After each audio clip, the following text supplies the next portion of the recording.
Very good morning to all of you. I am very happy to invite you all to our seventh annual conference from Club Palmanel Dindigal. It is a very important day for us, a day which will cherish forever because of the presence of Dr. Sandeep Salvi sir with us now today from Pune and Dr. Rajadhar will be joining us soon. As a club, we've been here for the past 84 months. This is our 85th meeting. Every month we meet on the fourth Wednesday of every month, and in January we do our annual conferences. Cipla Respiratory Division has been with us throughout all these programs, and they have supported us so much to give us the all the impetus. And we welcome a very warm welcome to all of you, all the delegates, all the faculty, our Sandeep sir. We are blessed to have you with us, sir. So we'll go live. We'll now start with the Physician's prayer. I invite Dr. Suganya to give the Physician's prayer. Yes, ma'am. Welcome all. Let's start this day with the auspicious prayer song. Dear Lord, thou great physician, I kneel before thee. Since every good and perfect gift must come from thee, I pray, give skill to my hands, clear vision to my mind, kindness and sympathy to my heart. Give singleness at purpose, strength to lift at least a part of the burden of my suffering fellow men, and a true realization of the privilege that is mine. Take from my heart all the guile and worldliness, that with the simple faith of a child I rely on thee. Thank you. Welcome all. That's great, ma'am. Thank you. I could see that your prayer not from the lips, but it came from right from your heart, ma'am. Thank you so much. All fine. So again, it's a pleasure to welcome you all to this edition of Club Palmanel, edition number 085, which happens to be our seventh annual conferences. We've been doing annual conferences every year. Great personalities like Dr. P.K. Thomas sir from Chennai, Dr. Narasimhan from Chennai, Dr. R.M.P.L. Ramanathan from Coimbatore, Dr. Dhanasekaran from Chennai. They are all the chief guests of these various conferences over the years. And this year is very unique in the sense we got Dr. Sandeep Salvi sir with us.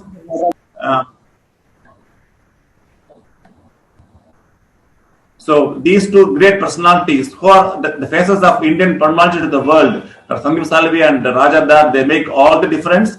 I again welcome you, not only from me, our chairman, Dr. Chandrasekhar sir, Dr. Muralidharan, who is now with me alongside, and the EC team of our Club Palmanel, Dr. Karupasamy Prakash, Dr. Nardhanan, and Dr. Gopinath, and our EC members, Ashok Babu, Dr. Raja, Dr. Velusamy sir, Dr. Dhanraj, Jayanti ma'am, and Sudarshan are all with us.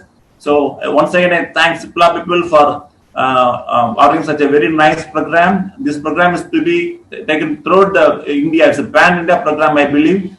So in this, our program extends from 9 a.m. to 1:30 p.m. We'll be having in the first session, we'll be having about COVID. We'll be having three topics on COVID, managing COVID in special populations. First is in pediatric population, second in pregnant women, and third in diabetics.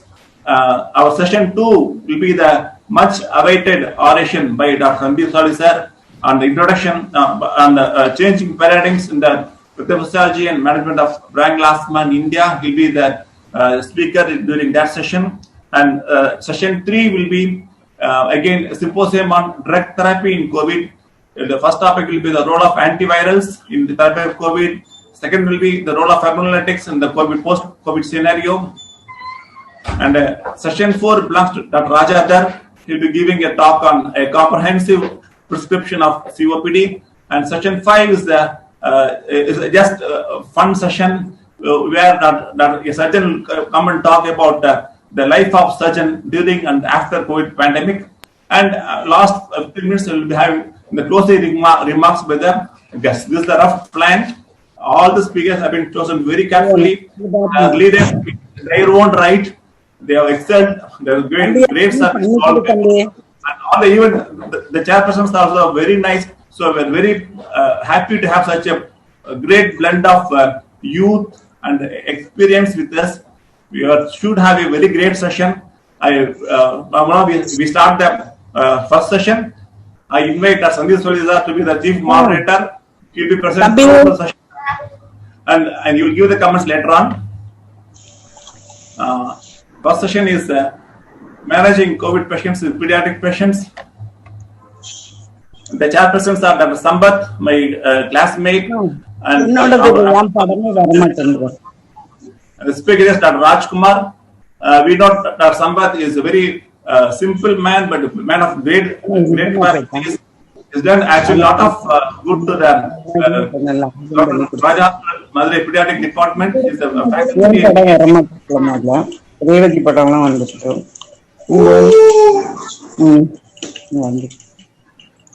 Second chairperson is Dr. Ambas Raju, who is an experienced pediatrician, very passionate person. He did his graduate diploma in St. John's Middle College, Bangalore, and is now a consultant in St. John's Hospital, Dindigul. We welcome both the chairpersons, and I hand over the mic to the first chair. Sambat, please take over. The speaker is Dr. Rajkumar. He is a brilliant fellow. He is a great, he is very expert in astronomy. He also does pediatrics. He is a great expert in astronomy. He also does pediatrics and is a vibrant personality working in. So very happy to have you with us. I hand over the session to Sambat. Please take over. Sambat, please take over. Unmute yourself, Sambat, and give your comments. Hello, good morning to everybody. Am I audible? Yes, sir. You are audible, sir. Okay. First, I thank the members of the organizers of the Kalpana for giving us a wonderful opportunity. World Thomas Panma. Today's theme is an important one in the sense that during the COVID pandemic, we need to update our knowledge constantly, as the public are already educated through social media. Came up with so many queries. Even in our day-to-day practice, babies, children, they were a little bit apprehensive about the COVID, and they are asking, sir, I am suffering from COVID. Likewise, the knowledge is very great, so we have to update our knowledge. And COVID in pediatrics, what's the truth about it? See, due to poor reporting system, the actual disease burden is unknown. The disease pattern and definitions were not clear. The validity of the investigations were biased. There is no fixed protocol achieved as a treatment strategy. The peculiarity of evolution of autoimmune diseases in post-COVID, especially in pediatrics, is a new one. And the need of the vaccine, the consensus on cluster containment strategy, will there be any second wave as it is rampant in developed countries? There are a lot of such interesting topics need to be discussed here. And today's speaker, Dr. Professor Rajkumar, has treated nearly 200 COVID patients, especially in pediatric age groups, and gained ample experience and knowledge. He is a dedicated person. Let's see what he says about it. I can share a stage, Rajkumar. Rajkumar? Sir, shall I start, sir? You can start. Okay, sir. Hello.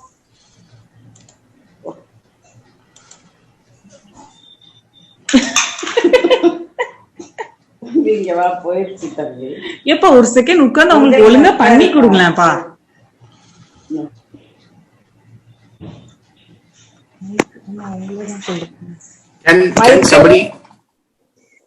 Can somebody please inform Dr. Amla Devi to mute her mic? To mute the mic, please. Sir. We can hear everything that you're saying at home. Yes. Sir, shall I start, sir? Please, Rajkumar, please. Okay, sir.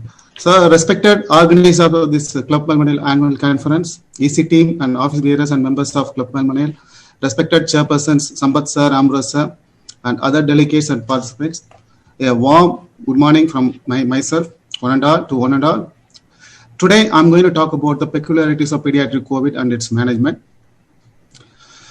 So with a short introduction, I'll start. We all know In the last 1 year, we had it, and so we know about it. And COVID-19 is a viral respiratory illness caused by SARS-CoV-2, a single-stranded RNA virus that most likely originated in bats in China. And it has an incubation period of 1 to 14 days with a mean of 5 days. Actually, children have been actually protected from developing a severe COVID pneumonia so far, which is the silver lining in the dismal landscape of the current pandemic.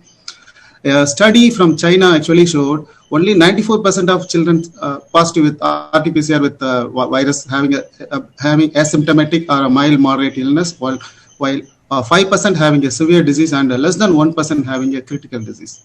And many of the children actually who are admitted in inpatient care, who had moderate to severe illness, had pre-existing medical problems and comorbidities like obesity and immune suppression, chronic kidney disease, congenital heart disease, and cancer.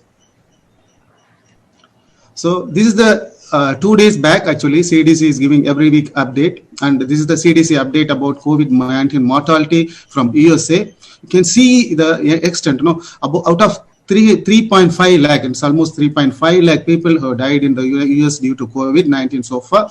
And only 118 children were under the age of 14 years died because of COVID. And this graph clearly shows the skewing, actually. The age group after 40, the mortality rate increases and it reaches almost 80 to 90% by 80 years. And you can see here, it's almost negligible.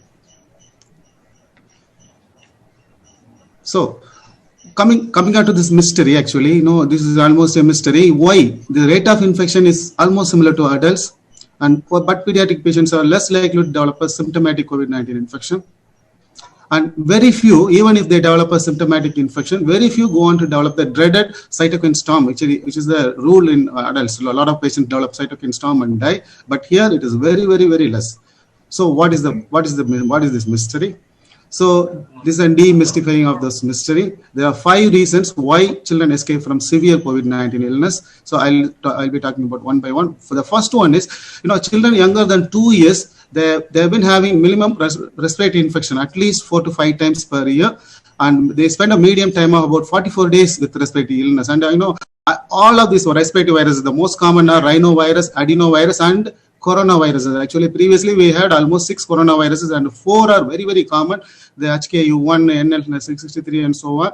These 4 actually they come and infect these children almost every 3rd month, every 4th month. So they give cross-reactive T-cell immunity and cross-reactive antibody immunity. And this one is actually saving the children from getting the severe infection with this common virus by producing a virological interference and immunological interference. And actually, this is the age-related factor. Children, they have a very less numbers of ACU2 receptors in children. You people, you are esteemed pulmonologists, you must be knowing this. In children, the ACU2 receptors are very less, which is the gateway point for attaching this, this coronavirus attaching to the respiratory epithelial cell, and reduced PRSS2, that is a transmembrane protease cleavage, the enzyme which is going to cleavage this virus, and that actually, the virus gains entry into the cell through that. That also is very less in children. And the 3rd and 4th factors are in children. Actually, the Th2 immunity actually gives a protection, and also the eosinophilia. Usually, children used to have some amount of eosinophilia because of recurrent infections, and that by producing IL-4, 5, and 16, they actually reduce the ACU2 receptors.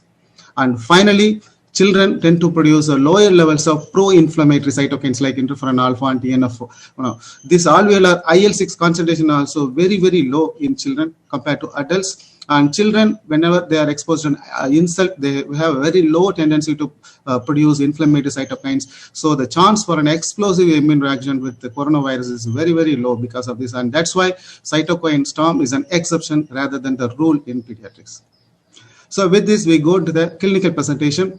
So they can present with the 3 clusters of presenting features. Actually, they can have a respiratory cluster in which they present with cough, cold, and fever, cough, cold with fever.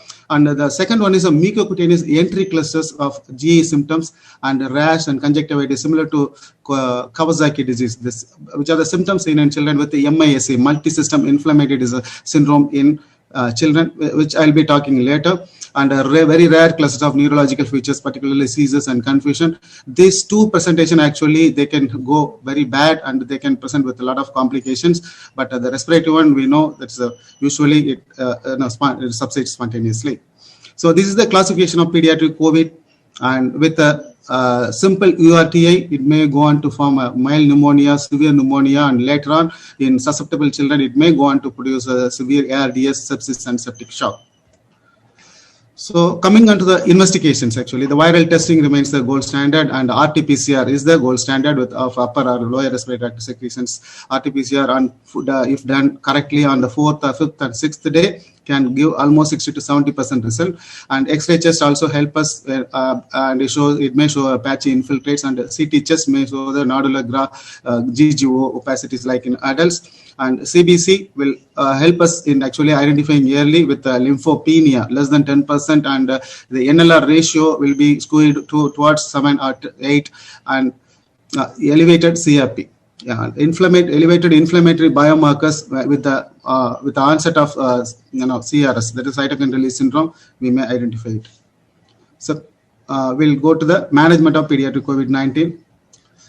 So asymptomatic and mildly symptomatic children, if they don't have any of their predisposing factors, they can be very well kept at home, and they can give me all they need is bed rest, adequate nutrition, and symptomatic management. If at all we want to give any, actually, I forgot to tell, this is the one which will tell you that they don't have any problem.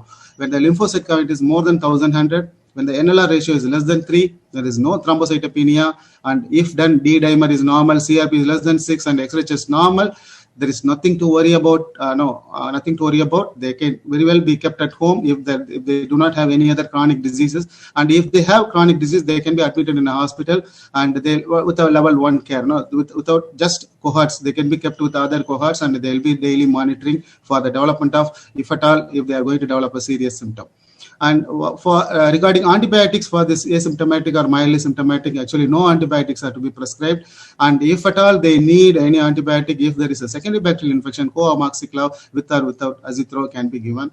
And zinc and vitamin C, they may or may not have a role. And vitamin A and vitamin D in the treatment of mild illness, actually during the treatment, actually they are not needed. They'll be useful in the prevention, actually, by increasing the cell-mediated immunity, but during the treatment they are not needed. So this is the indication for PAC care.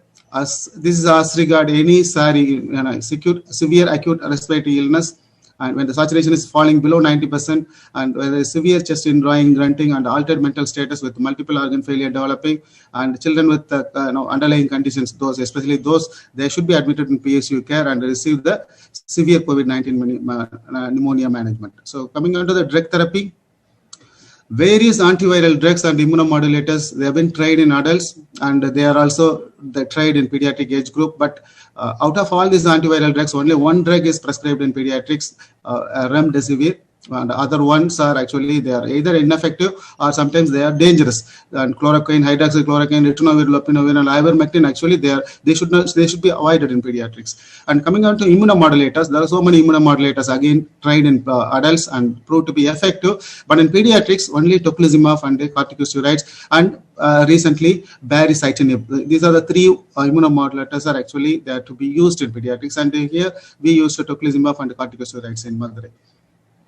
So coming on to remdesivir, the indication for remdesivir is any child with severe COVID pneumonia requiring supplemental oxygen, and the weight is more than 3.5 kilos. So from the age, from birth, if the baby is a term baby having a severe infection, we can start remdesivir very well. The dose from 3.5 to 40 kilo, it is 5 milligram per kg on day 1, followed by 2.5 milligram IV every 24 hours. And usually we are more than 40, it is 200 and 100, we know. And the usual duration of therapy is only up to 5 days for any child with a severe infection, but critical disease, we can extend it to 10 days.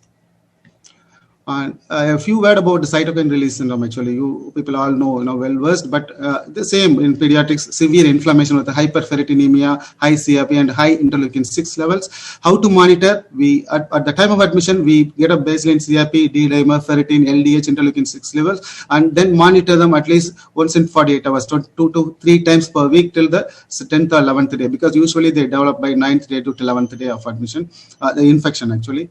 And we know the child is going to get CRS by looking at when the child's BP is falling and there is worsening hypoxemia and there is increasing levels of biomarkers.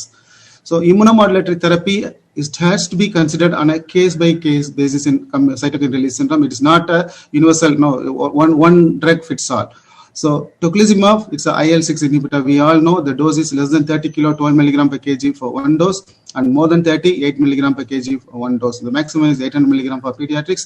Watch out for GI perforation, hepatitis, and even infusion reaction during it, administration. And corticosteroids, they are the mainstay of treatment for immunomodulatory therapy in pediatrics. Dexamethasone or equivalent dose alternative drug to be used in children aged above 44 weeks of gestational age with a severe or critical COVID-19 as per NICE recommendation. The dose is very low dose. We are using 150 microgram per kg. It is 0.15 milligram per kg IV once daily for a period of 10 days. It's contraindicated. Please note, it is contraindicated in mild cases and as a routine for COVID-19 infection. So we move on to the respiratory support. The oxygen therapy is the mainstay for treatment with COVID-19 pneumonia. Our aim is to keep the saturation more than 90%. So low flow oxygen devices are the one which are recommended because high flow devices have the potential of risking spread through aerosol generation actually. So nasal cannula at flows of 2 to 4 liters per minute is a good choice actually. And of course, a triple layer mask should be used to cover the mouth and nose to spread stop the spread of aerosol. And what is the role of HFNC? Actually, HFNC can be useful in special situations for hypoxia. We use right and left actually for other pneumonias and other ARDS, but in COVID-19 produced pneumonia with ARDS, it is better to avoid HFNC because it can produce a lot of aerosol and it will infect the healthcare workers. And same regarding non-invasive ventilation. We again use non-invasive ventilation right and left for any pediatric COVID to pediatric ARDS, but here it is not recommended. Again, the problem is aerosol protection. So in case of non-improvement or worsening of respiratory failure on nasal bronchs, yearly elective intubation, that is the mainstay. You go for elective intubation and put the patient on mechanical ventilation. Thereby, you are going to save the child as well as you are going to protect your healthcare workers because they are the most important person who are there. So how to intubate? They should be intubated by the most experienced team member using the technique of RSI. It should be done very fast without the risk of producing a lot of aerosol. Better to use this aerosol box actually, which is available now, and video laryngoscope guided intubation is the one preferred. So what are the indications for this mechanical ventilation? Now, I told it is similar to any ARDS with the PaO to FaO2 ratio. When it goes below 300 and the respiratory distress is worsening with even with HFNC, and child is developing multiple organ dysfunction with severe acidosis, respiratory fatigue. So during the mechanical ventilation, how to proceed? The lung protective mechanical ventilation is the recommended strategy for the management of COVID-19 pneumonia with a low tidal volume with 4 to 8 ml per kg and limiting the platelet pressure to 10. And we allow the hypercapnia, and actually, this is the lung protective strategy during the COVID-19 mechanical ventilation. And viral filters, if available, to be utilized, and the circuit should be maintained for as long as allowable. And this picture, this is a pediatric ARDS strategies in COVID-19. The ventilation strategies already I mentioned. And fluid therapy, you reduce the fluid to 2/3 maintenance because the chance of SAIDs is very high. So, and that may contribute to further pulmonary edema. And use liberal analgesia and neuromuscular blockade because the child, it reduces the chance of fighting with the ventilator and coughing, which may produce a lot of aerosol, and healthcare workers might get infected. And the steroids, actually, it's a double-edged sword. In CRS, we have to use steroids, but steroids will increase the chance of viral shedding. So I don't know. He given us avoid, but in CRS we have to use it. And prone ventilation, actually, it's the mainstay in actually management of adult COVID. Is actually contraindicated in pediatrics because it the chance of aerosol protection is very high, and healthcare workers definitely will get infected. And avoid nebulization again for the same reason. And start early enteral nutrition within 24 hours and achieve full feeds by 48 hours. That helps in extubation. And hemoglobin, please maintain more than 10 when there is refractory hypoxemia. So what are the other supportive management? It is as usual for any child in PSCO. The secondary infections are very common in COVID pneumonia, especially with H1N1 and as well as other bacterial, pneumococcal and other infections. So oseltamivir, cocktail of oseltamivir, azithromycin, ceftriaxone and cloxacillin is necessary for any severe child, critically ill child with COVID-19 with mechanically ventilated patients. And AKI with do renal replacement therapy. And when a child develops myocarditis in the form of cardiogenic shock with elevation in troponin I, we have to go for milrinone, diuretics and immunomodulatory therapy and circulatory support. So what is the role of anticoagulation, which is used right and left in adult people? The guidelines are very vague. Actually, in the MISC, that I'm going to talk later, with the coronary involvement and the reduced ejection fraction, it has a definite role. And critical COVID also, it has a role. The drug of choice is enoxaparin, which is safe in pediatrics. The dose is 0.5 milligram per kg, OD or BD, depending on the illness, severity of illness. It is to be given for about 5 to 7 days. And how to wean, we know the same criteria, PaO2, FaO2 ratio is more than 300 and the child is saturation is maintaining, and you stop the neuromuscular blockade and the sedatives, they have to be weaned and extubate. And post-extubation, NIV, HFNC, you choose by case basis and better to avoid it. What is the course and prognosis in pediatrics? The respiratory failure or CRS, that is cytokine release syndrome, usually occurs around the day of day around 8 to 12. So with the peak severity at day 10, the recovery starts by about 14. And children with no reported underlying medical problem, they have a very low case fatality rate. And only it is the case fatality rate is very high in children with comorbidities, with cardiovascular disease and chronic respiratory. Here, I would like to say that out of 250 children, we managed with the COVID-19 pneumonia, moderate to severe infection, and we intubated almost and ventilated almost 20 to 25 children. 24 is the exact number. And only 3 died in the last 8 months in Madurai. Actually, COVID. 2 were having T-cell leukemias and 1 was having congenital nephrotic syndrome. Actually, all were with comorbidities and severe illness. And this is a discharge policy, revised discharge policy of COVID-19 for very mild and pre-symptomatic children. We discharge after 10 days of symptom onset if they are in the hospital, admitted in the hospital for observation. And for moderate, if they have no symptoms for 3 days and they are off with oxygen for 3 consecutive days, and no RT-PCR test is required before discharge. That is a government policy. For sick children, they had to be RT-PCR is a must after symptom-free. Still they have symptom. Maybe 15th day, 16th day, they have to be kept in the hospital, and RT-PCR is a must before they get discharged. So I was talking about MISC often. What is this MISC? It's a multi-system inflammatory syndrome in children. MISC, it's a severe complications of COVID-19. It presents 4 to 6 weeks after the infection. High fever, organ dysfunction, and strongly elevated markers of inflammation. The pathogenesis, what is the pathogenesis? Most likely an autoimmune etiology because it presents like Kawasaki disease, suggestive of vasculitis. So this is the case definition with fever for more than 3 days and any 2 of the following with a rash and conjunctivitis, hypertension, shock, and features of myocardial dysfunction and evidence of coagulopathy and acute GE problems, with elevated markers of inflammation and no other cause for any sepsis or any other septic shock, and evidence of COVID-19 infection in the form of either RT-PCR or COVID-19 IgG. And here in Madurai, we found almost 90% had COVID-19 IgG antibody, and RT-PCR was none found. Even in Western countries, they found only less than 10% had RT-PCR. That means the virus is already gone from the body, and it's most likely autoimmune etiology. So this is the clinical presentation. Already while telling the case definition, I told all these things. Everything is I told. So the inflammatory, when we do the investigations, the inflammatory markers are severely deranged. Everything is gone up. And the manifestations of cardiac involvement would be definitely there with the persistent tachycardia, hypotension, elevated troponin, BNP, and the echo will show effusions and coronary aneurysms. These are most dreaded complications during this MISC. So again, it is divided into 3 categories: mild to moderate with only case definition and nothing else. The child is stable otherwise, and we give low dose steroids for 5 to 7 days and with supportive management. And with a severe disease, actually with the case definition plus they present with like a complete or incomplete Kawasaki disease with the cardiac involvement in the form of either coronary involvement, and we give IVIG. IVIG is a mainstay, 2 gram per kg as a single infusion, and aspirin and low molecular weight heparin if there are coronary involvement.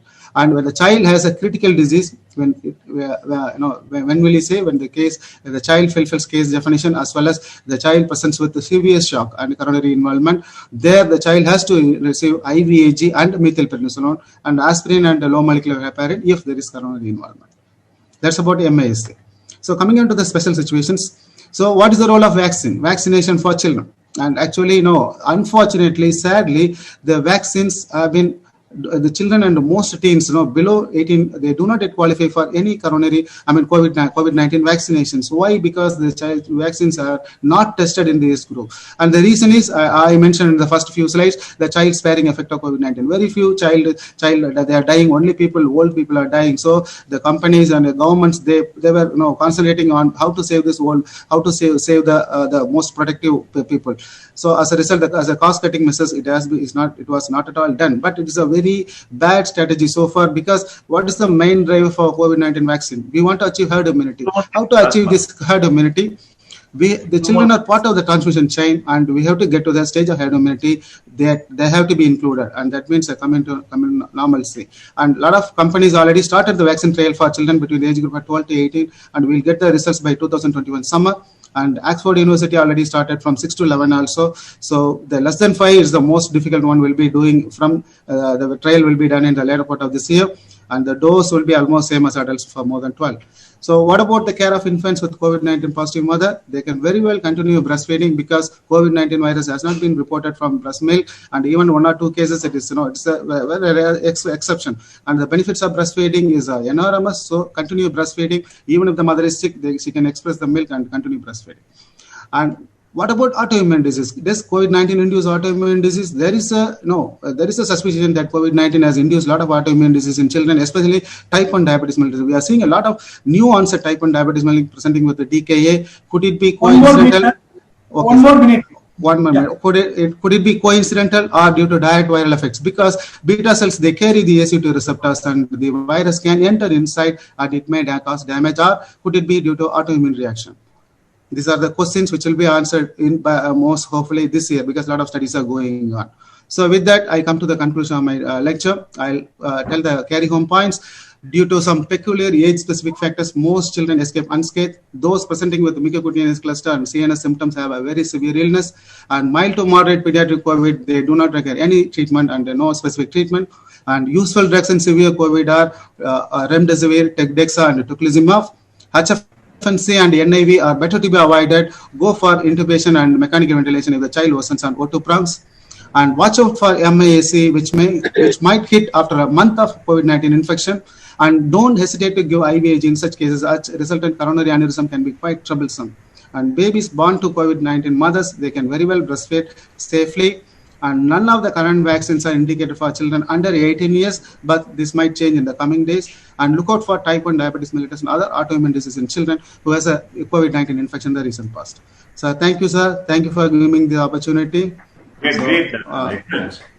Ambrose Raj, your comments. Ambrose, your comments, please. Please unmute yourself, Ambrose. Unmute and give your comments, please. Yeah. Is it audible now, sir?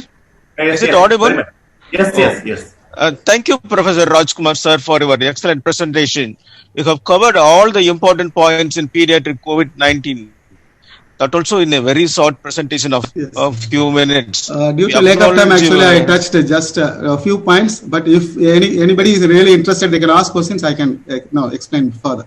If you have okay, sir. Once all the three terms are over, you can stop your share screening, Rajkumar. Okay. We acknowledge your work on your this new topic on current pandemic, Dr. Rajkumar, sir. Good morning to all the delegates. If there are any questions or clarifications from the delegates, please come forward. Ambrose, let us get the questions at the end of the 3 sessions, 3 topics. Okay, sir. And also one appeal for all the speakers. If they are sticking to the timing of 20 minutes, then we can have ample time for the interaction. Okay, sir. So we gone to the next topic.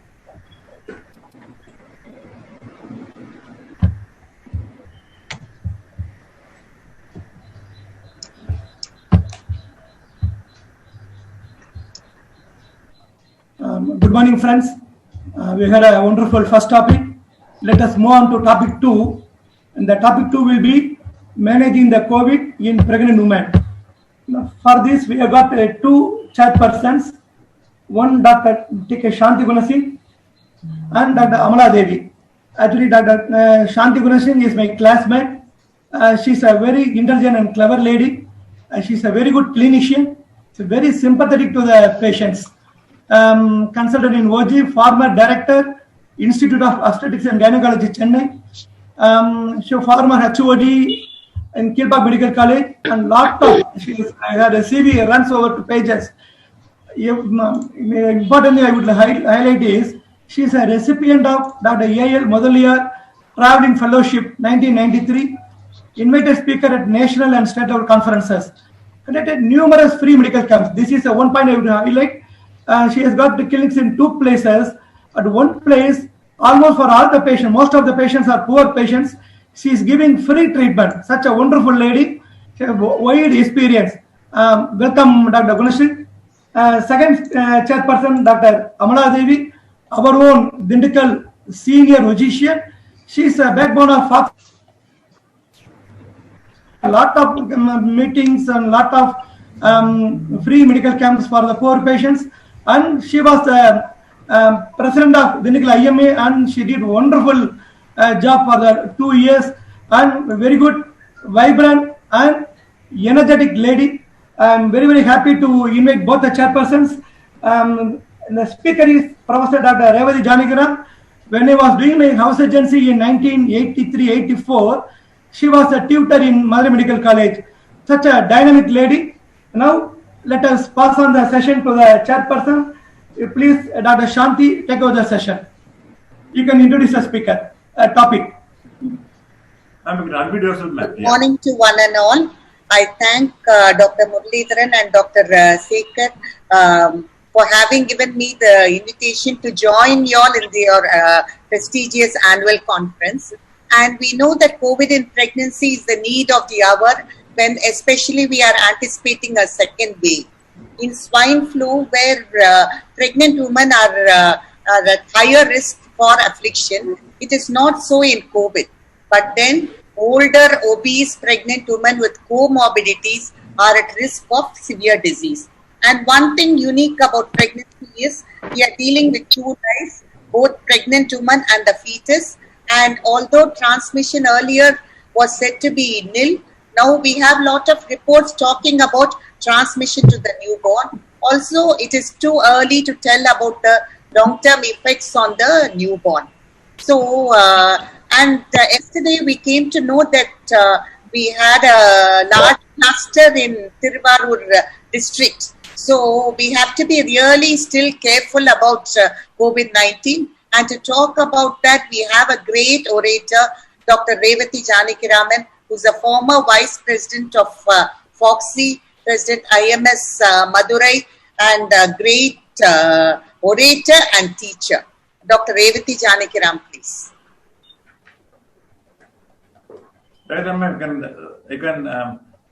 He's also had a lot of achievements, and Pride of FOXI Award, and a lot of chapters also she has written. And welcome, madam, to this program. Connect to the slides. Yeah. You can share your slides, ma'am. Rajkumar and Ambrose will have to stay till the end of the session. Definitely, sir. Definitely. Okay. Can I get the slides? Just a minute. Good morning, everybody. Thank you very much, Dr. Shanti, for the nice introduction.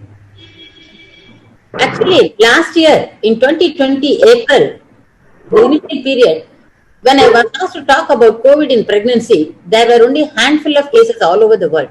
Just 150 cases reported all over the world, and only less than 15 cases reported in the whole India. But what is the scenario now? Today, we have got more than 300 COVID pregnant women successfully delivered in GRH Madurai itself. And that is the need to know about how to manage pregnant COVID women. As for any other patient, prevention is most important, and do the 5. Stay at home, hand hygiene, respiratory hygiene, avoid touching the face and keeping the distance. Now, what about the risk of pregnant women getting COVID? It is not at all higher than in the general population. It is as good as anybody else. But however, we have to remember that pregnancy itself alters the body's immune system and responds to viral infections in general, which can occasionally be related to more severe symptoms, and this will be the same for COVID also. But with comorbid conditions like elderly, diabetes and other things, risk of severity is more. Guidelines emphasize the risk of venous thromboembolism because, as you know, pregnancy itself is a hypercoagulable state, and COVID-19 also produces hypercoagulability. Now, whenever we talk about any problem in pregnancy, I used to teach what is the effect of pregnancy on the disease and the effect of disease on pregnancy. Now, what is the effect of COVID on pregnancy? Reported cases of COVID pneumonia in pregnancy are milder and with recovery. Pregnant women with heart disease are at highest risk, whether it is congenital or acquired. And of course, it is important to support the women psychologically also. Now, what about vertical transmission? Till date, it was said that there is no chance of vertical transmission. But recently, ICMR urges extra caution for pregnant women because vertical transmission is probable. So that also we should bear in mind. But at present, there are no recorded cases of vaginal secretions being tested positive for COVID, and there are no recorded cases of breast milk being tested positive for COVID-19 also. There are currently no data suggesting an increased risk of miscarriage or early pregnancy loss in relation to COVID-19. Just because a woman gets pregnant and she is COVID-19 positive, these problems are not expected to occur. There is no evidence currently that the virus is teratogenic. But of course, long-term data are awaited. Now, suppose if she is pregnant and she has been infected, there is absolutely no need for MTP because COVID-19 per se is not an indication to go for urgent MTP. Now, how are we going to test and when are we going to test the pregnant women for COVID? ICMR has said that healthcare practitioners should contact their local state health department for guidance regarding testing, but RT-PCR test is the standard one, even though it is got some false negativity. But nucleic acid amplification test is a gold standard, quite costly. If you go for CT, chance to protect the fetus by abdominal shield, and in asymptomatic women, you have to, if suppose they have come with high-risk contact, like same household, traveling together, working together, or healthcare workers, test should be done from 5 to 14 days to avoid unnecessary missing of incubation period.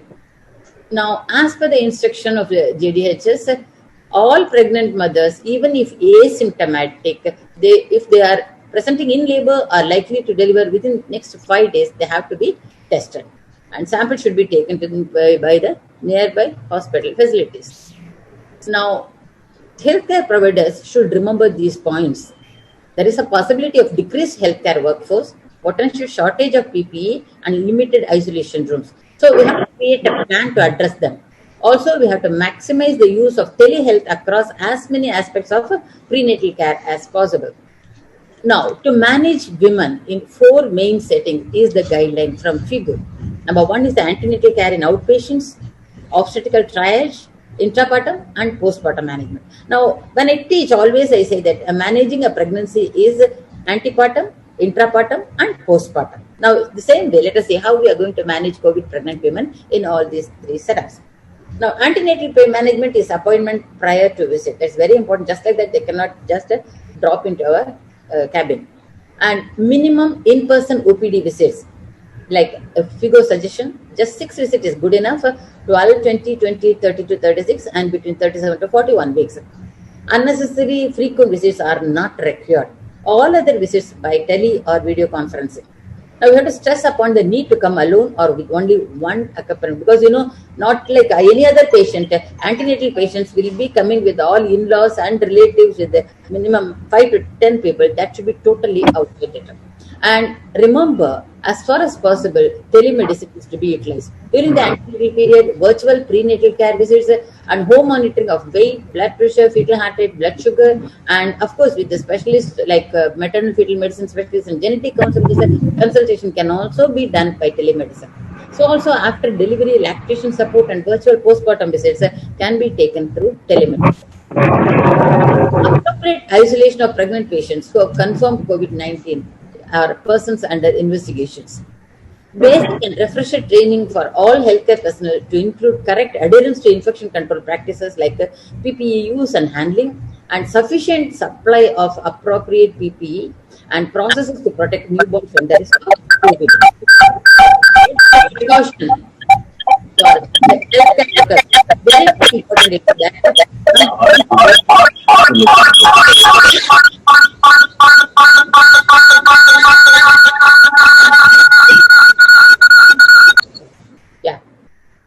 now, we as attending obstetricians, we are at the greatest risk. So we have to remember to follow these points of social distancing, use of appropriate PPE correctly, and chemoprophylaxis. As for the general population, the healthcare workers should also consider social distancing as a cornerstone to prevent whenever possible, because we are the persons who come close to the patient whenever we examine or deliver, like doing a PV, examining the fetal heart and all those things. So we should be very, very careful in following the precautions. Now, remove all non-essential items from the consulting examination room to facilitate cleaning and disinfection. Regular hand cleaning with soap and water or alcohol-based rubs at least 20 seconds is a must, and patients also should be offered surgical masks. But nowadays, slowly it is deteriorating and patients come inside without mask or mask in the neck. That should be strictly followed up. And ICMR also recommends hydroxychloroquine as prophylaxis, but this is a questionable one.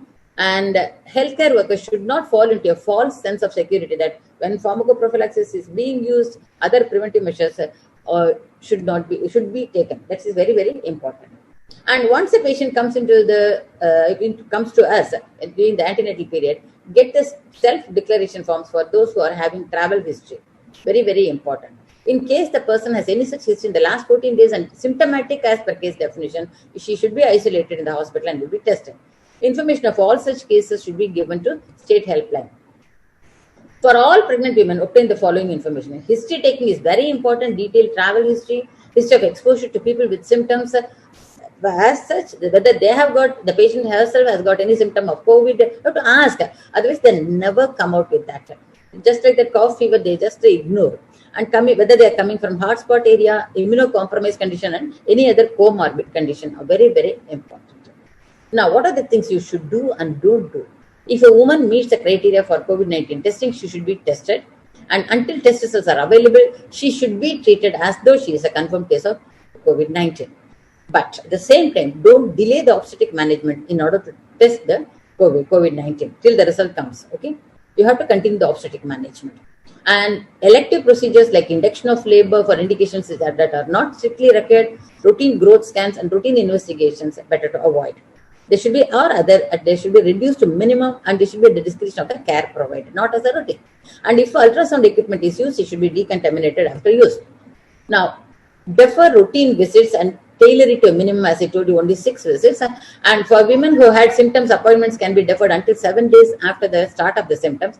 Fetal kick count is to be maintained, and if needed to visit health center, they should take their own transport if they are positive or with the symptoms. And for women who are self-quarantined because someone in their family is affected, now for them, you just defer appointment for 14 days. Now, even if a woman has previously tested negative for COVID, but if she presents with symptoms again, you have to suspect COVID-19 only. And refer to antenatal ultrasound services for fetal growth surveillance only after 14 days following the resolution of acute illness. There are no special diets for treating this or preventing the COVID. Now, if they are asymptomatic, quarantine that is COVID positive but asymptomatic, quarantine preferably in the hospital. But nowadays it is not possible to keep them in the hospital because of limited beds available. Home quarantine is advised. Now, if they are symptomatic, they are managed in the critical care specialist. Of course, we have to avoid NSAIDs because of the concern about the potentiating ACE receptors. Now, obstetrical trial. Once they come with the antenatal patient comes with this COVID infection, or any patient who comes, you have to differentiate as 3 categories. One is infected, test shown positive, and the other end is clean, no symptoms, no contact, no travel history. And potentially infected, like symptoms of SARI and travel abroad and test results awaited. So you have to group them like this into 3 zones, and accordingly, after the test, you can divide them, you can admit them. And you have to assess the status of the stage of the disease also. Most of the time it is very mild and they will not need hospitalization. But if they show tachypnea, hypoxia, and imaging shows less than 50% of lung involvement, then it indicates need for critical care. Now, how to manage this patient? Supportive therapy, rest, oxygen, fluid management, and nutritional care. Of course, azithromycin, antiviral. Once positive, antiviral remdesivir is also being given, and antenatal corticosteroids for fetal lung maturity is to be individualized, and positioning is by lateral decubitus position if they are in ICU. A protocol should be in place in every maternity unit to receive pregnant women in labor or suspected labor with confirmed or suspected COVID infection. Women should call in advance to alert the maternity unit about her arrival whenever this is possible, so that they can get ready with the triage as well as DON. Women should also use their own private transport or ambulance after informing the driver. And she should be met with appropriately donned PPE at the reception itself. Keep the room free from unnecessary items. There should be a restriction on the number of attendants allowed with the woman. This is very, very important, which is missing many a times. So there should be a restriction on the entry and exit of non-essential staff into the room, and companion of the women should be treated as infected, and all precautions should be taken. But nowadays what I am doing is, when I am getting a patient, even if they are tested negative, now these patients, I do allow only 2 attenders, and those 2 attenders plus the tested for COVID, and then only they enter the hospital. That method is a little better always. Now, intrapartum services should be provided in a way that is safe with reference to minimum staffing requirements. Single asymptomatic birth partners should be permitted to stay with the women, because we always depend on a birth attendant, and throughout pregnancy and labor they can be allowed, and visitors should be instructed to wear appropriate PPE. Now, assessment of the severity of COVID symptom, which should follow a multidisciplinary team approach, including the infectious disease specialist and medical specialist. Now, what about intrapartum care? Delivery should be preferably in a tertiary care center, and confirmation of the onset of labor as per standard care. TTG monitoring is a must, and hourly oxygen saturation during labor. Now, certain points which we have to remember about carrying labor. In case of preterm labor, tocolysis is contraindicated. Timing of delivery should not be altered on the basis of COVID infection. Epidural analgesia is not contraindicated. And what is the mode of delivery? This is again not decided by COVID, but depending upon the obstetric indication and breastfeeding. I'll tell you later. Now, there is no evidence that epidural or spinal analgesia or anesthesia is contraindicated, and epidural analgesia should therefore be recommended. And it is good that if you want to convert it for a surgery, it is better instead of going for a general anesthesia. In case of deterioration on the women's symptoms, make an individual assessment regarding the risks and benefits of continuing labor, and then decide accordingly. Now, what is the mode of delivery? Currently, no evidence to favor one mode of birth over another, but actually, initially, every woman was delivered by cesarean section only. The reason they were telling is that if they want to shorten the duration of labor, quickly deliver by cesarean section and get away with that. But that should not be the attitude. We have allowed, now in GH, they have allowed normal delivery, vaginal deliveries also with COVID patient successfully. An individualized decision should be made regarding shortening the length of the second stage of labor with elective instrumental birth in a symptomatic woman who is becoming exhausted. When cesarean birth or operative procedure is advised, it should be done after proper PPE. Now, special situations. MTP, yes, it is very time sensitive. You cannot delay, otherwise the problems will be more for the patient, so you have to do it. Tubectomy, of course, again you have to accept it. Managing ectopic, not by laparoscopy, preferably open surgery. Preterm labor, as I told you earlier, no need for tocolytic agents. Infertility management, you can defer, but nowadays we have slowly started this in ART procedures. Also, HCQ in pregnancy is questionable. WHO doesn't recommend for pregnancy. Steroids, of course, for fetal lung maturity can be given. Now, it is unknown whether the newborns with COVID-19 are at increased risk for severe complications. Transmission after birth via contact is the main concern, and facilities should consider temporarily separating the mother who is confirmed COVID positive from her baby until the mother's transmission-based precautions are discontinued. Now, when co-location is unavoidable, then the patient has to be with the baby. You have to use physical barriers and at least keep the newborn 6 feet, more than 6 feet away from the ill mother. If no other healthy adult is present in the room to care the newborn, mother who has confirmed positive, she has to put on a face mask and practice hand hygiene before each feeding or other close contact with the newborn. And during temporary separation, of course, you can go for other expressed breast milk, and if possible, dedicated breast pump should be provided. And before expressing the breast milk, the mother should practice hand hygiene. And after each pumping session, all parts that come into contact with breast milk should be thoroughly washed, and the entire pump should be appropriately disinfected. This expressed breast milk should be fed to the newborn by a healthy caregiver. If a mother and a newborn do room in and the mother wishes to feed at the breast, she should put on a face mask and practice hand hygiene before each feeding. Breast milk is the best source of nutrition and immunity for the infant. All of us know so. Benefits of breastfeeding outweighs the risk of virus transmission through the breast milk. So, we advise breastfeeding. The risk and benefits and the risk of holding the baby close, all these things must be discussed with them. And when to test the neonates, as already Dr. Rajkumar has told, neonates born to mother with COVID-19 infection within 14 days of delivery or up to 20 days after birth. Symptomatic neonates exposed to close contacts with COVID infection. If asymptomatic and roomed in, test only if and when the mother's test comes positive. If the mother is COVID positive and the baby's initial sample is negative, another sample should be repeated after 48 hours. And discharge advices, she should be encouraged to maintain the good practices of hygiene related to the puerperium and hand hygiene. Advice should include management of engorged breasts when feeding has not been established and measures to enhance breastfeeding after the isolation period is completed. She should consume a healthy, nutritious diet. Discharge card from the maternity unit should advise about COVID-19 infection. It should emphasize social distancing, need for evaluation of symptoms of SARI, which may arise after delivery. Now, what about vaccination? As per CDC Jan 7, 2021, these are all the instructions. Routine testing for pregnancy before COVID-19 vaccination is not recommended. Women who are trying to become pregnant, they need not avoid pregnancy after receiving the COVID-19 vaccine. mRNA COVID vaccine appear to be safe, but still studies on pregnant women are not available. Only limited data are available on the safety of vaccines administered during pregnancy. And of course, pregnant healthcare personnel may choose to be vaccinated. There are no data on safety of vaccine in lactating women and the effect on breast milk and production, excretion, or the problem on the baby. And mRNA vaccines are not thought to be a risk to the breastfeeding infant. People who are breastfeeding and are part of the group recommended to receive COVID vaccine, like healthcare workers, may choose to be vaccinated. Now, all these things we have to take in consideration.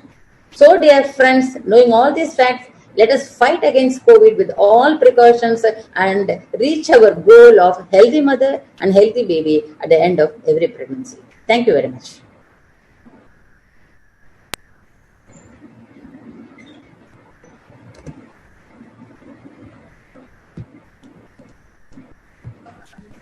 That's a great talk, ma'am. Amala madam, your comments. Amala madam.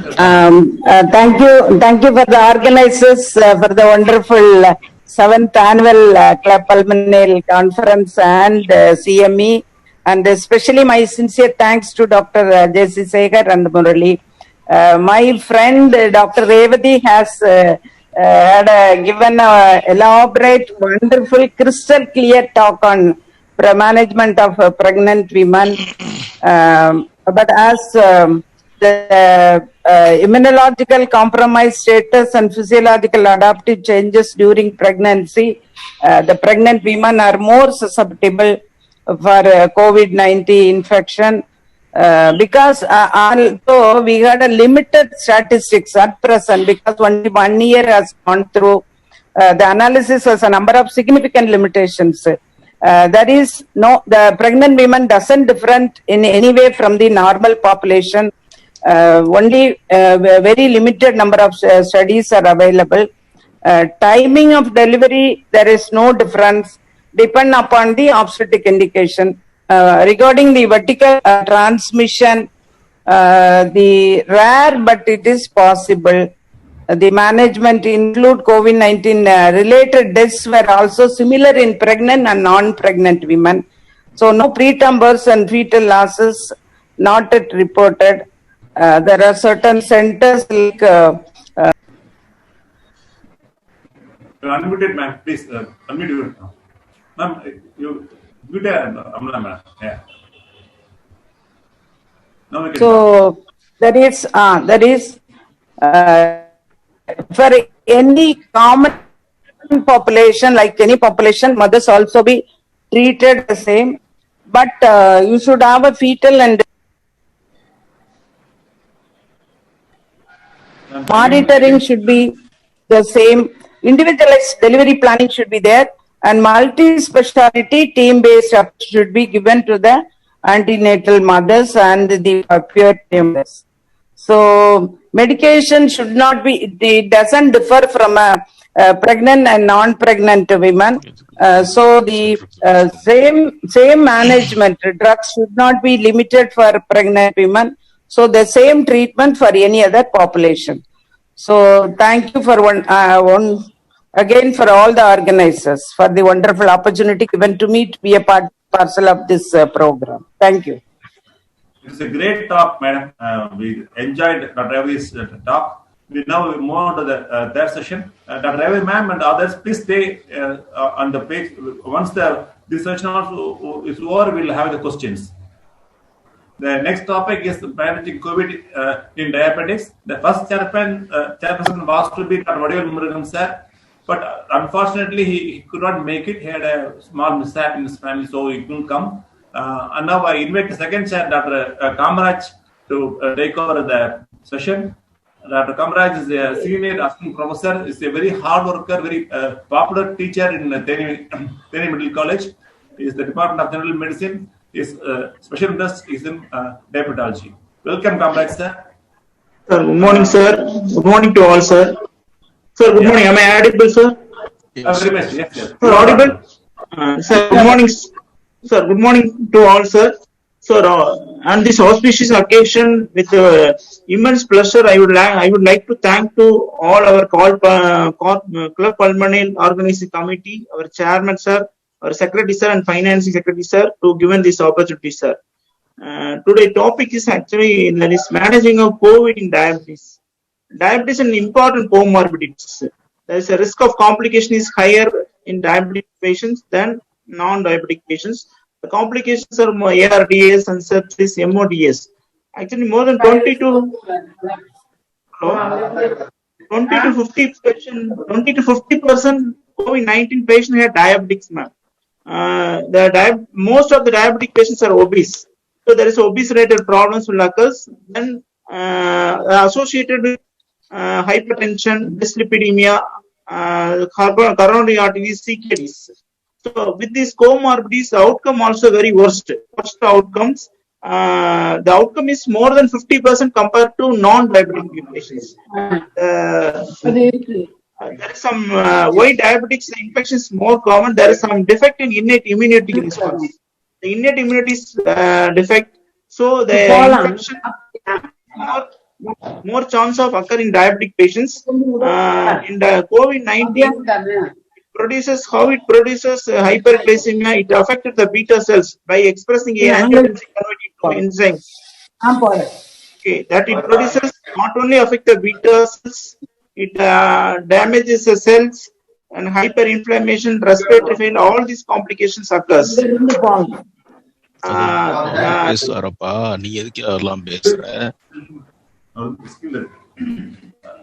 you, sir.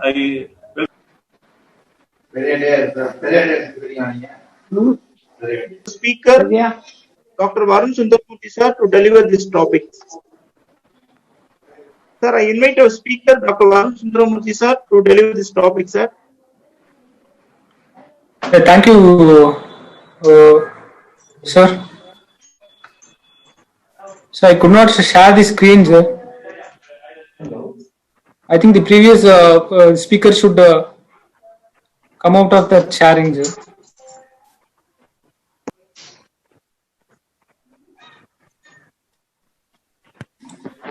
Sir, சொல்லுங்க. Dr. Sekhar, you will have to remove the slides. Yes.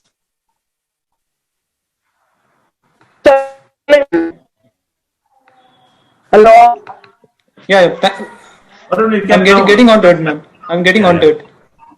Varun is a very intelligent, young, and dynamic person. Experience, yes. Welcome, Dr. Varun.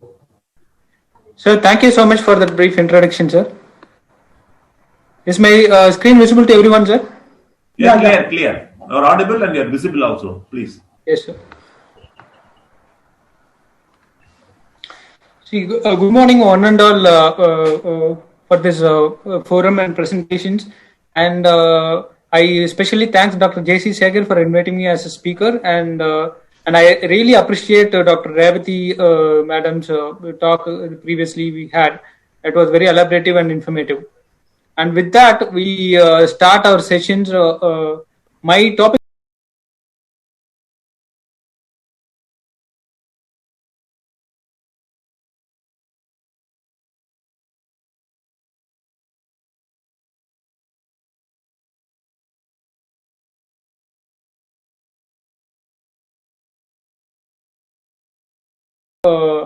COVID patients with the diabetes, you should be a little careful because you are shaking hands with the devil. So they are not like usual regular patients. You need to give a special care to avoid complications.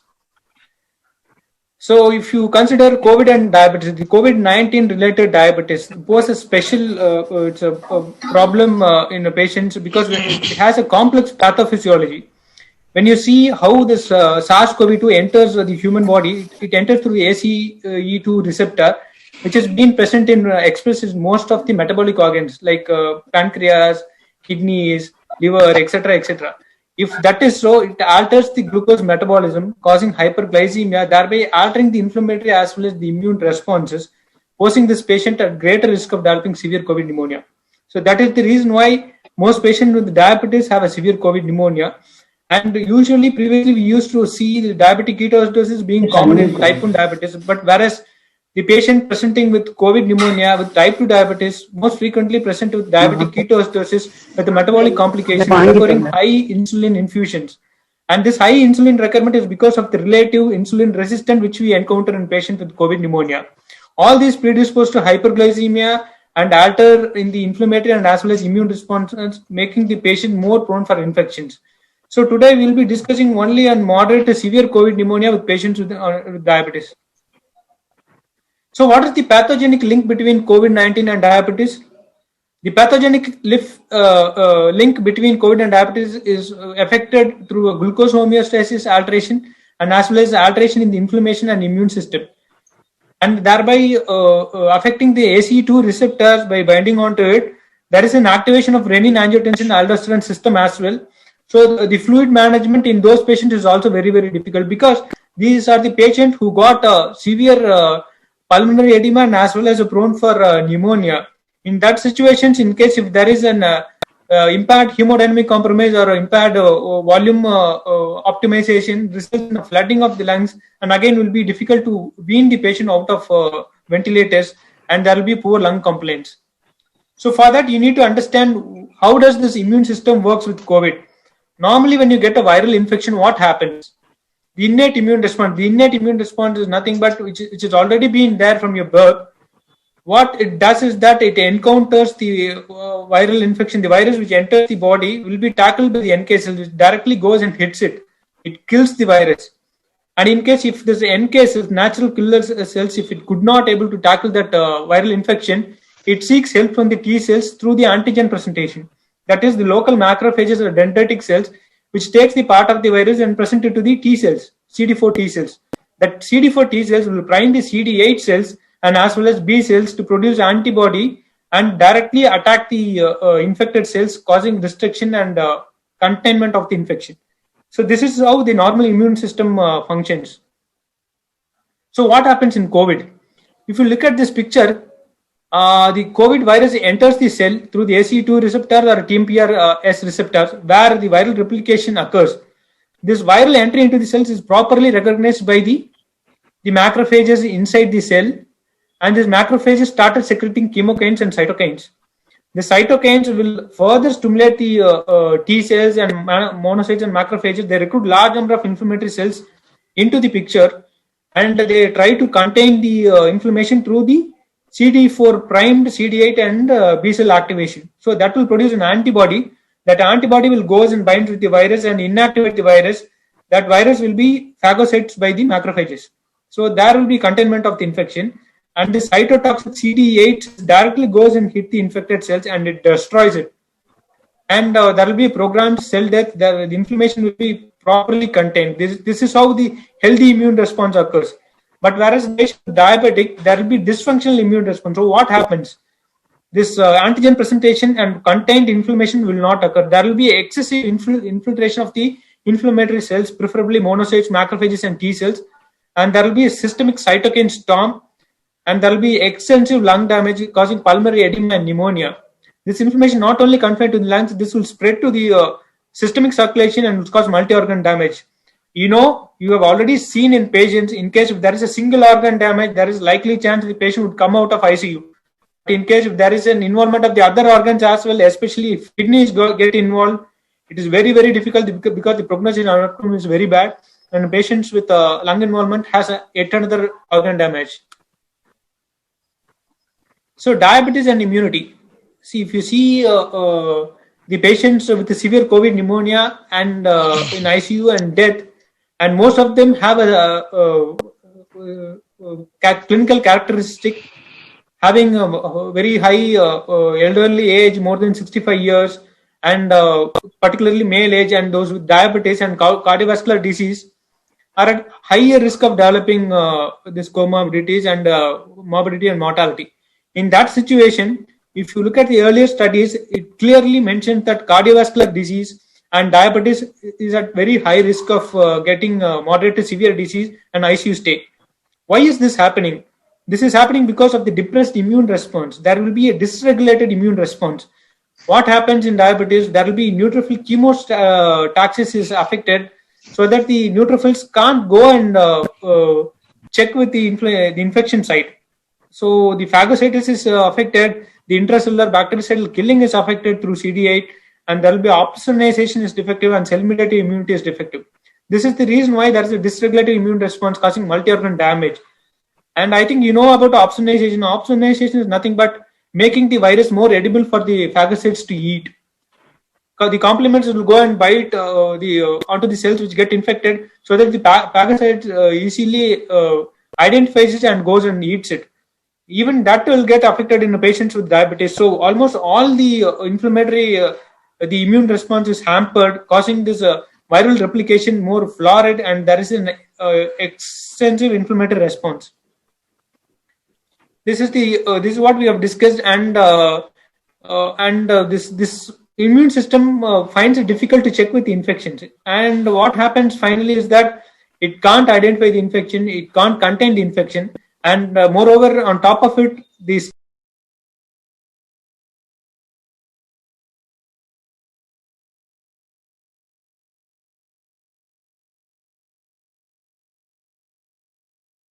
patient on central lines.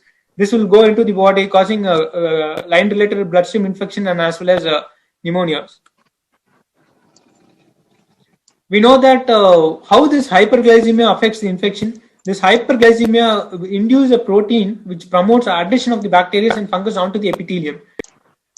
That is how candidemia and candidal infection is common in patients with COVID pneumonia, and as well as a patient who is having poor hyperglycemia and poor hemodynamic status.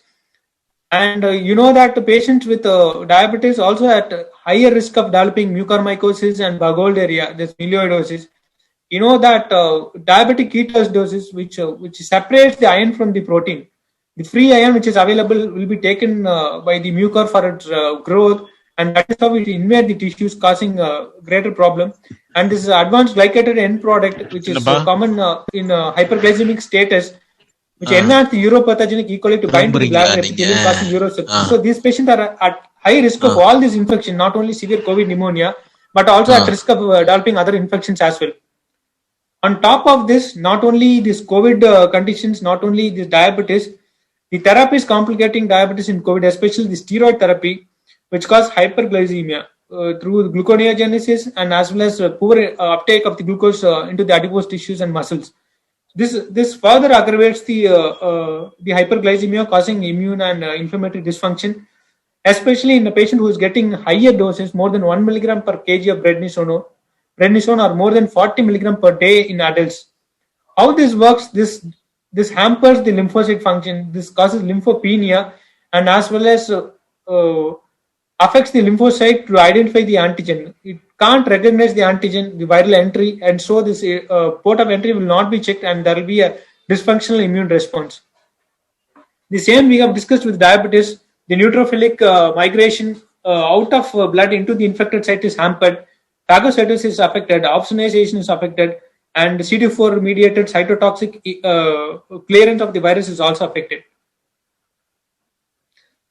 So beyond this infection related to type 2 diabetes, beyond hyperglycemia, steroids itself has a higher risk of reactivating latent infection, tuberculosis, and as well as opportunistic infection. This happens when a patient receives prednisolone of more than 10 milligram per day or a cumulative dose of more than 700 milligrams for a total duration of stay. So what precautions are we supposed to take?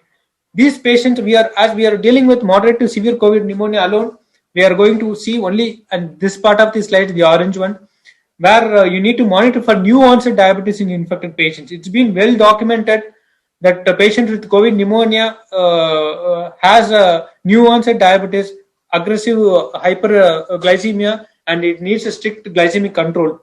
And for that, what you need is that you need to put the patient on insulin infusion rather than checking with intermittent subcutaneous dosage or other oral hypoglycemic agents, because you need to check with the hyperglycemia, and the optimal sugars need to be less than 180.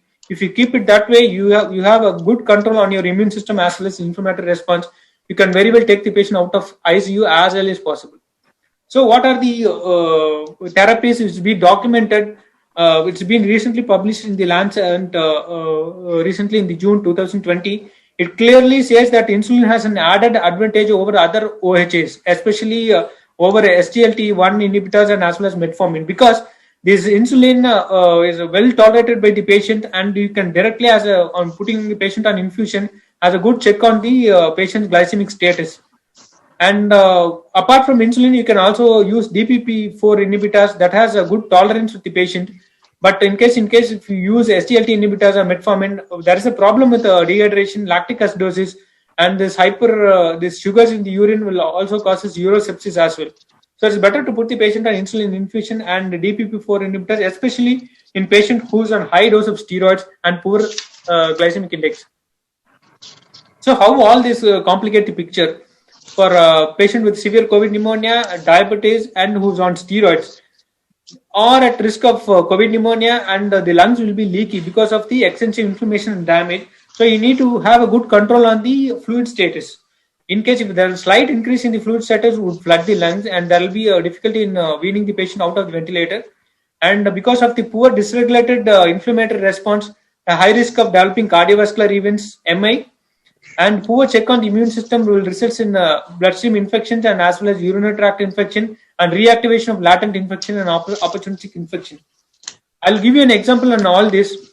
See, this is the patient who has come to us with a severe COVID pneumonia who is being treated elsewhere. This patient has a background, this guy is an 45-year-old guy with a background diabetes, was treated elsewhere with a pulse methylprednisolone 500 milligram OD for 3 to 5 days.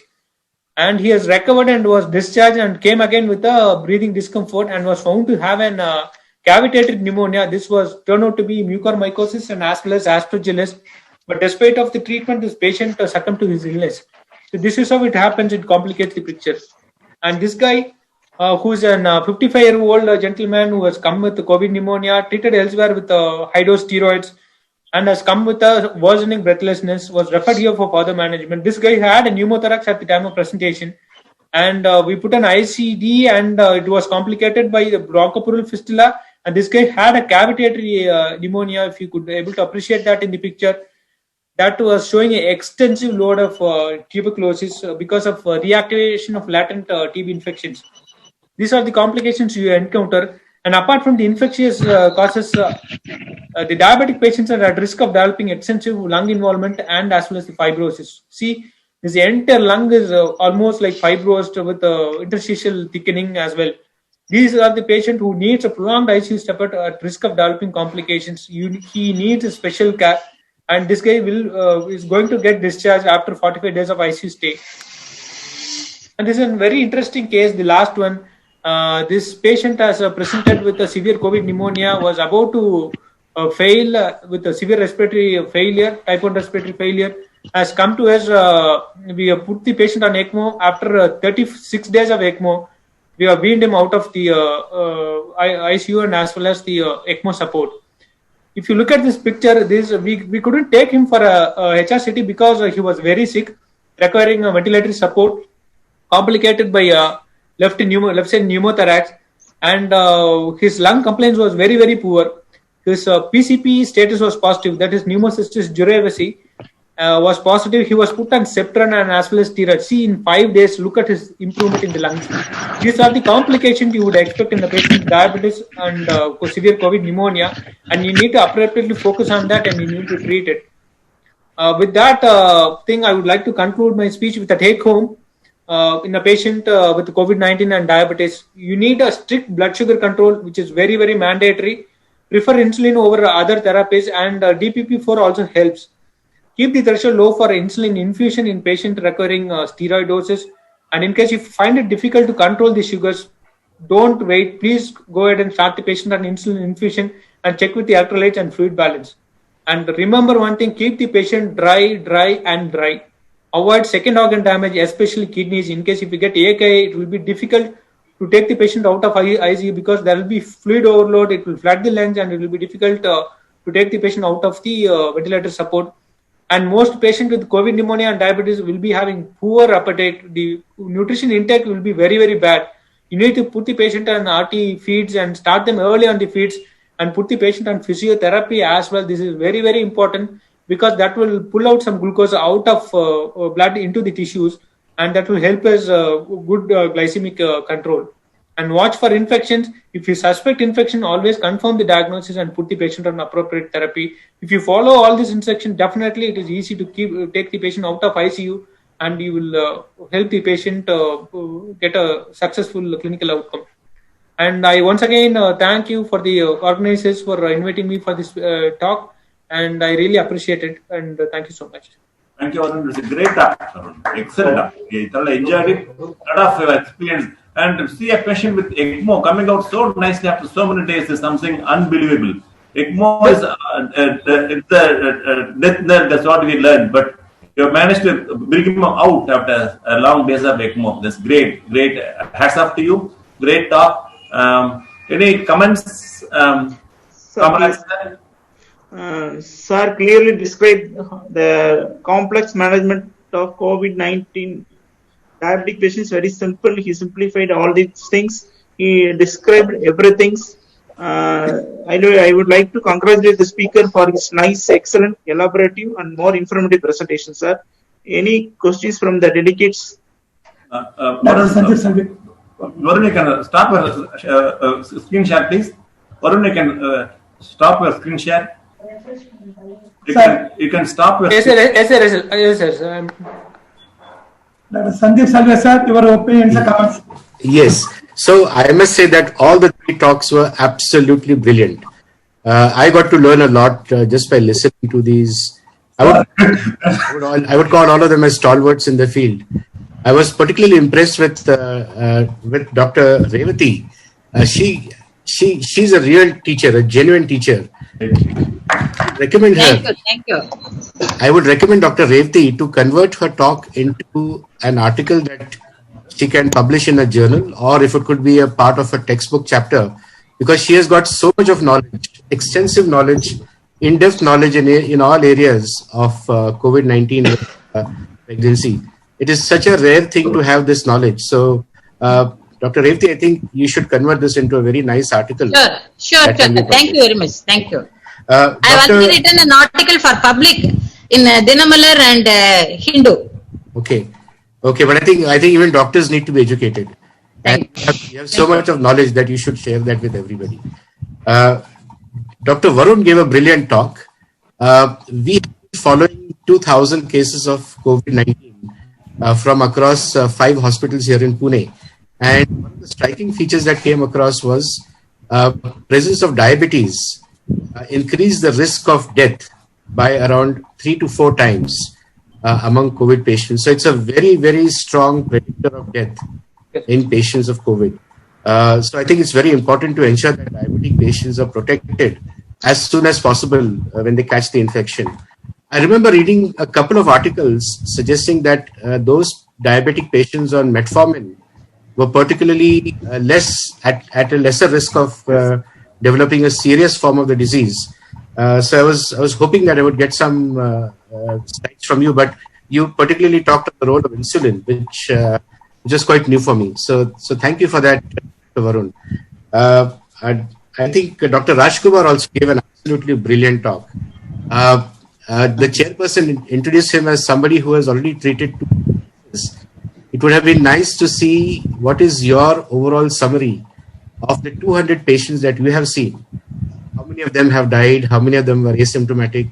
How many of them actually went into respiratory failure?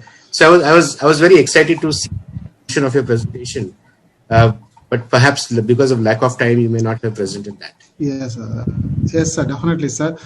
Thank you for the suggestion. Actually, I wanted to put a slide, but I thought it may exceed to more than 20 minutes. That's why I avoided. Actually, I could have put that slide, but as you said, we have seen almost 250 cases of COVID positivity, RT-PCR positive cases we have admitted in our pediatric COVID ward, and almost 230 were asymptomatic.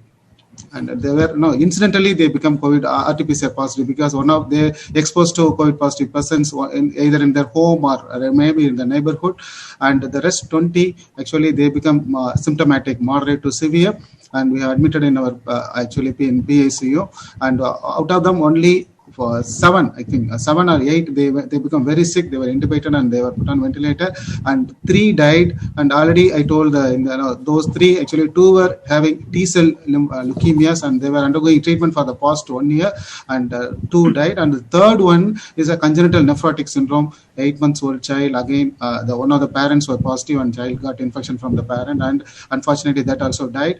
And out of this, all this they had cytokine release syndrome. We tried tocilizumab, steroids, and we tried remdesivir. The rest of them they become quite well, and they were discharged home, sir. And currently we are not having any case in our ICU COVID-19 cases. Even now they are not coming nowadays for even testing. They are very good. Very good. Home care. Very good. Well done, Dr. Rajkumar. Thank you, sir. One question for you from Dr. Ganyan Pungundranar. Yes, he asks, cytokine storm is less common and MIS-C is common in children. Why this gives such a contradictory picture? Any explanation for that? So actually the first 5 slides I put why cytokine storm is not it's uncommon. Why it is not coming in pediatrics? I already told the 5 categories. Why? Because the children they have a protective Th2 immunity, and the protective cytokines like interleukin 4, 5, and 16 they are very high in pediatric children whenever they are exposed to some insult, and interleukin 6 levels are less even with an insult, and moreover. Actually, these children actually they get frequent exposure to common cold coronaviruses. That's why they have some sort of viral interference and immunologic interference, which actually prevents these children from getting a severe COVID pneumonia as well as going for cytokine storms. It's really an exception. Actually, it's not a rule. Okay. Thank you. Hello. Dr. Varun. Yes, sir. Dr. Varun, you made a beautiful presentation. Just I would like to highlight one important point. You talked about this insulin infusion in high steroid dose. It is a wonderful thing. In ICU setting and everything, you have to do it. But most of the places, they need at least insulin. But in many places, they don't use basal insulin. Basal insulin is a must. If we are not giving this insulin infusion, whenever it is needed, you have to go for a basal bolus insulin plus correctional bolus dose insulin. But in many places they give only short-acting insulin 3 times a day, those patients, their insulin sugar levels are fluctuating, roller coasting type. So they are in very vulnerable to develop infection, etc. So we have to insist our colleagues, primary care physicians, to go for at least the basal bolus insulin. What is your opinion?